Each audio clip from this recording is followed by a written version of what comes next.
Et nous sommes de retour au plateau pour la suite de cette émission. Nous abordons notre troisième sujet. Nous parlons à présent du Sénégal. Barthélémy Dias veut résister à la déchéance de son mandat de maire de Dakar. Le maire de Dakar, Barthélémy Dias, qui a porté la coalition Samsa Kadjou aux élections législatives de novembre dernier, ne pourra pas siéger à l'Assemblée nationale. Et il a été déchu de son titre de député à l'instigation donc du ministre de la Justice, garde des Sceaux, Ousmane Diaye, qui a saisi le bureau de l'Assemblée nationale au Sénégal pour faire valoir les dispositions de l'article 61 de la Constitution qui empêche toute personne condamnée en pénal qui en dernier ressort qui a été condamné à siéger, alors que Barthélémy Dias a été condamné en décembre 2023, disons, à 2 ans de prison, dont 6 fermes dans l'affaire de tir de 2011, alors au moment où il était maire de Mermoz Sacré-Cœur. Il aurait tué un jeune lors des manifestations. À l'époque, il a été condamné en dernier ressort en 2023, et donc sous le coup de cette condamnation, le ministre de la Justice a demandé à ce que l'article 61 lui soit appliqué. Ce que le Parlement a voté, l'homme ne pourra pas siéger à l'Assemblée, mais il n'est pas élu que maire. Il était déjà depuis 2022, il n'est pas député seulement, plutôt, il était déjà depuis 2022 le maire de la ville de Dakar, et il craint aujourd'hui de perdre son siège. Pour lui, il va se battre pour pouvoir conserver ces sièges-là. Mais est-ce possible quand on sait que la procédure a déjà réussi au niveau de l'Assemblée nationale? C'est notre interrogation. Et je voudrais bien commencer par vous, Dieudonné Sewonou. Alors, le maire de Dakar, Barthélémy Dias, a déjà perdu son fauteuil à l'Assemblée nationale en tant que député élu lors des dernières législatives, mais risque également de perdre son fauteuil à la mairie en tant que maire de la capitale sénégalaise, des faits de cette condamnation qui date en dernier ressort de 2023 et qui fait qu'il ne pourra pas normalement siéger en tant que député et peut-être aussi en tant que maire. Il compte se battre.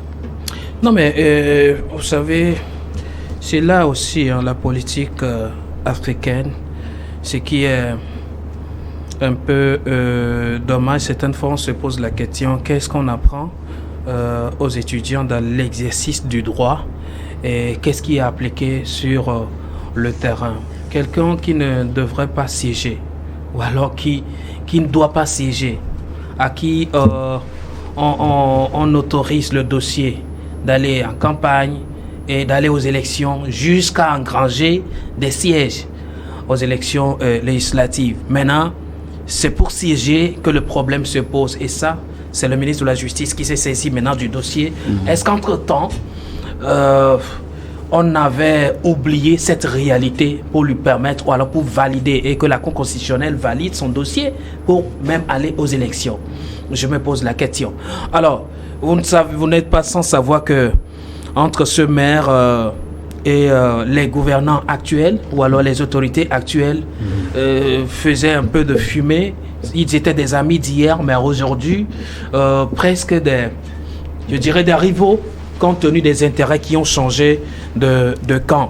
Oui, Barthélémy était de camp de Sonko, mais à un moment donné, a voulu profiter... C'était chose de Yewwi Askan-Wi à l'époque, face à Macky Sall. Malheureusement, a voulu profiter de ce qui pourrait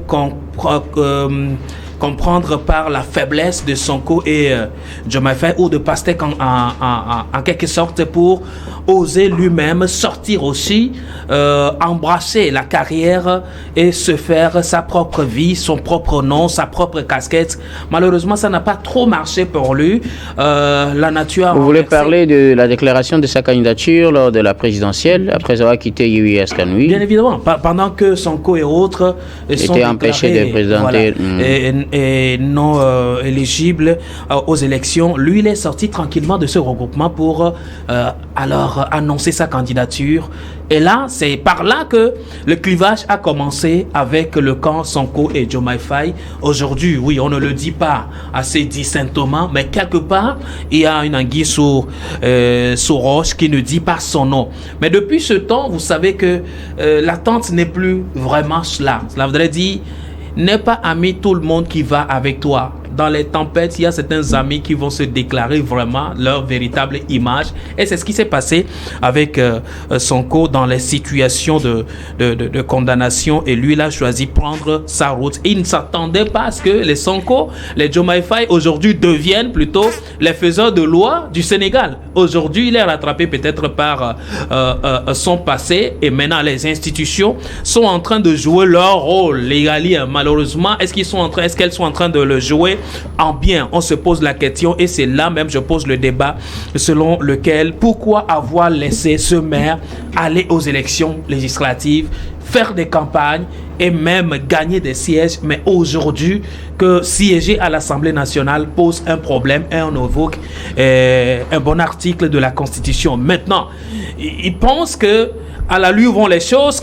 C'est évident que son siège de maire de Dakar soit aussi titillé. Et c'est possible parce qu'il en a encore jusqu'à 2027. On se demande s'il aura la chance de finir son mandat. Pour lui, il pense qu'à un moment donné, si la justice a pu se saisir d'une affaire qui ne l'avait pas empêché d'aller aux élections pour le disqualifier de siéger à l'Assemblée nationale, on aura forcément une loi, un article pour le frapper de rester toujours maire de la ville de Dakar. Vous pensez que c'est inévitable qu'il perde son siège de maire? Il ne va pas pouvoir résister? C'est possible. Il va résister par rapport à quoi?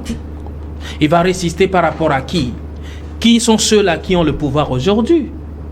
Eh bien, les autorités décident ou alors on s'appuie, c'est vrai. Est-ce que c'est une affaire de personnes, comme vous dites, qui sont ceux qui ont le pouvoir? Est-ce que c'est une affaire de personnes ou une affaire de texte? C'est une affaire de texte et c'est des personnes qui exécutent le test.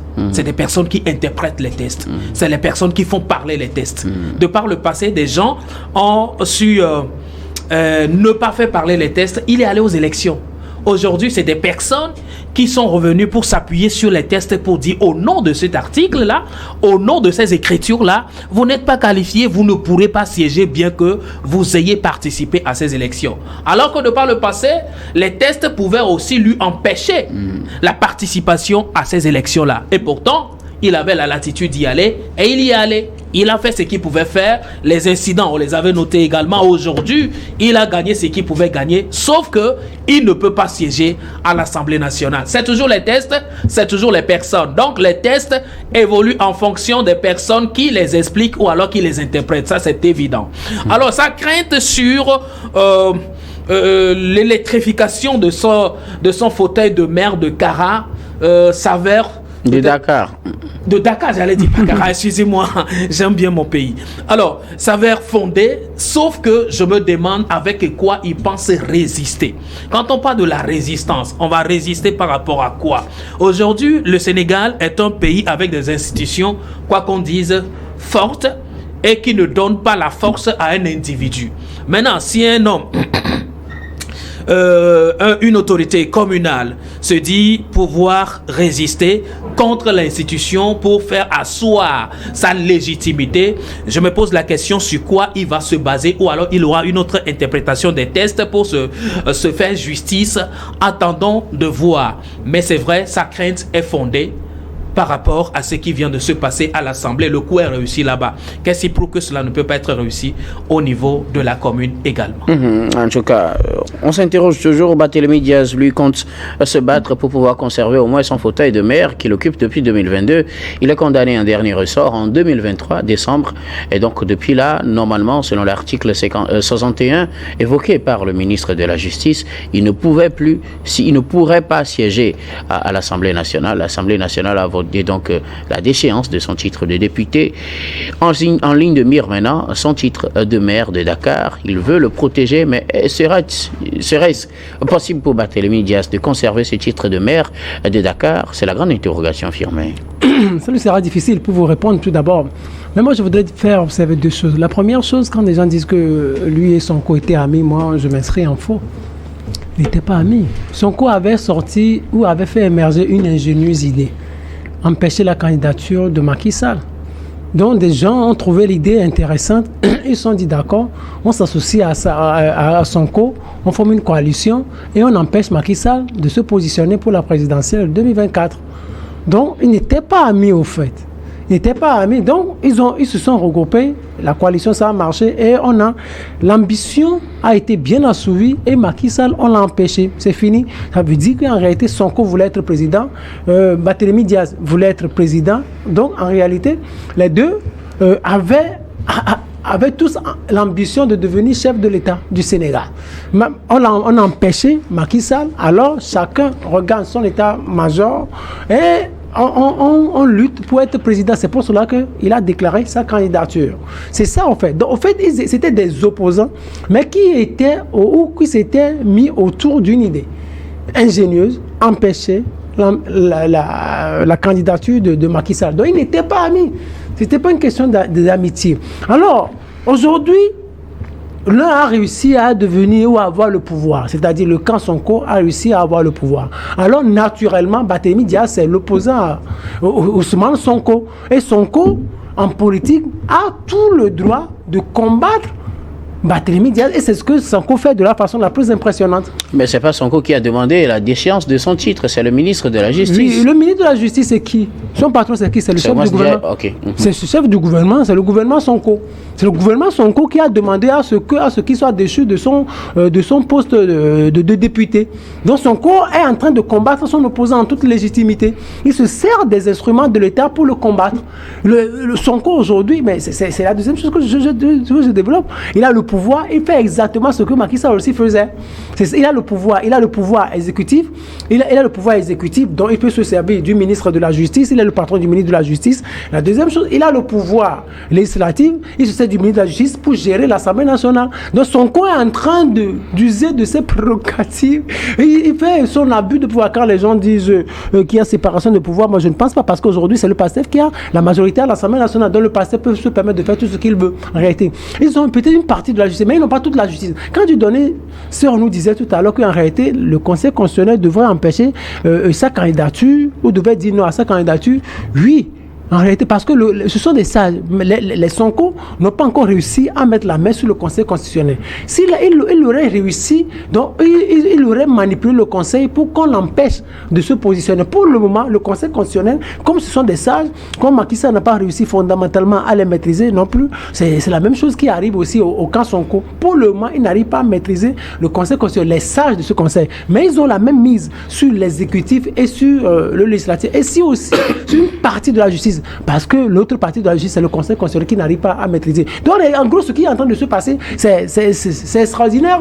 C'est extraordinairement intéressant. Mais la question de savoir s'il pourra réussir à perdre.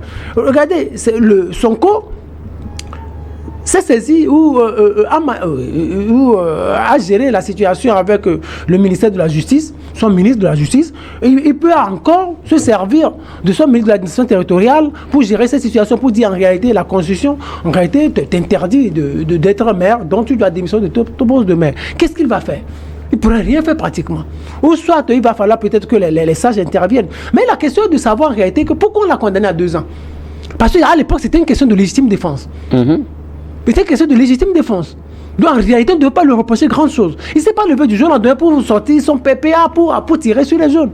Mais parce qu'il y avait une foule qui l'avait assailli et il fallait qu'il se défende. Alors si les sages doivent intervenir, on va lui donner raison. Mais le faire jusqu'à mort sans suivre, c'est ça qu'on lui reprochait. Oui, ça, normalement, si c'était pour un meurtre, un meurtre prémédité, ce ne serait pas 2 ans. Ce ne serait pas 2 ans, c'est pour cela que, parce qu'il y a une situation atténuante. Une circonstance atténuante. Donc on ne devait pas le tenir rigueur. Si les sages doivent intervenir véritablement, on dit non, en réalité, il était une situation de légitime défense. Alors pourquoi le sauter de son poste de maire? Pourquoi fallait-il même le sauter de son poste de député? La question fondamentale, c'est que les Sonko ont peur de lui. C'est un opposant. On a peur de lui. On a peur de Karim Wade. Avoir le poids du PASTEF et le poids de Samsa Kadjou, ou du moins de Barthélémy Diaz, en tout cas, au regard des résultats, il n'y a pas match. Avoir peur de Barthélémy Diaz au regard des résultats. Oui, parce que lui aussi s'est positionné comme candidat. On ne sait pas ce qui peut advenir dans les 4 années à venir. On ne sait pas ce qui peut advenir dans ces 4 années à venir. Les Sonko veulent faire 20 ans au pouvoir. Les Sonko veulent faire 20 ans pour pouvoir. Peut-être on va laisser Diomaye faire 10 ans et Sonko aussi va suivre. Donc ils veulent pas être dérangés. Donc tous ceux-là qui vont nourrir cette petite ambition, ou cette ambition aussi petite soit-elle, mais vont être dégommés par les Sonko. Sonko c'est un politicien. Sonko est le plus politicien que Diomaye fait. Donc c'est un manipulateur. Il sait comment manipuler la justice. Il sait comment manipuler tout son gouvernement. Tous les adversaires qui déjà s'affichent, il faut qu'il les dégomme. Et il se sert des instruments. Voilà, c'est des choses qu'il leur reprochait en réalité à Macky Sall. Dieu m'a aujourd'hui, ils sont au pouvoir, ils font exactement comme Macky Sall. Mais moi, je ne leur tiens pas rigueur parce que c'est la politique. Vous avez des instruments, vous les utilisez. Sauf que c'est le Conseil constitutionnel qui n'arrive pas à encore maîtriser. Mais il va falloir que les sages interviennent pour qu'on ne saute pas le maire parce qu'en réalité, ce n'était pas un acte prémédité. Il s'est sauvé, c'était une question de légitime défense. Il fallait se sauver. Alors, en réalité, Est-ce que cet argument ne serait pas plutôt valable au niveau de la justice pour la condamnation? Vu qu'il a déjà condamné, la justice n'a décidé, ou du moins l'Assemblée n'a décidé qu'appliquer les tests qui sont prévus par la justice de la Constitution. La justice, oui, a jugé sur la base de ces circonstances atténuantes. Sinon, on ne lui aurait pas sanctionné. On ne l'aurait pas condamné à 2 ans. On ne l'aurait pas condamné à 2 ans. C'est parce que cet argument a joué fort en sa faveur. Donc la justice a déjà géré, parce que ne pas le libérer comme cela, mais c'est comme se foutre de la mémoire de la personne qui est décédée et de ses parents et de tout le pays. Il fallait trouver un argument pour le sanctionner. Et donc on l'a sanctionné. Donc la justice a joué véritablement son rôle. Mais sauf que politiquement, on veut le déranger. Et ça va lui être difficile. Mais si les sages n'intervenaient pas, le ministre de l'administration territoriale va prendre une décision ou va manipuler le conseil. Ou va manipuler tout le conseil municipal de Dakar pour qu'il soit déchu de son poste de maire. Mais ça va être un peu regrettable. Mais il doit prendre ça comme ça, c'est la politique, c'est les Sonko qui sont aujourd'hui en position de force. Il faut qu'ils se battent aussi pour arriver au pouvoir. Les Sonko veulent faire 20 ans au pouvoir, alors ne les dérangez pas. Merci beaucoup. Dieu donne sur nous quelque chose à ajouter ou on va s'arrêter là? Merci beaucoup. À vous, nous allons donc marquer la pause et puis on reviendra les 20 tout ans à l'heure. de Firmet, je ne sais pas où il sort ça. Je ne sais pas s'il fait partie de l'agenda des Sonko. Peut-être il fait tout simplement son analyse. En tout cas, de toutes les façons, ce n'est pas les Sonko, ce n'est pas les exécutifs qui décident l'année à faire au pouvoir. C'est le peuple qui, en tout cas, c'est le peuple qui décide et qui confère le pouvoir à qui doit le gérer. Partout dans le monde. Merci beaucoup. À vous tous pour vos contributions. Nous allons marquer une nouvelle pause puis on reviendra tout à l'heure pour la dernière partie de cette émission. Dernière partie que nous allons bien évidemment consacrer au Togo.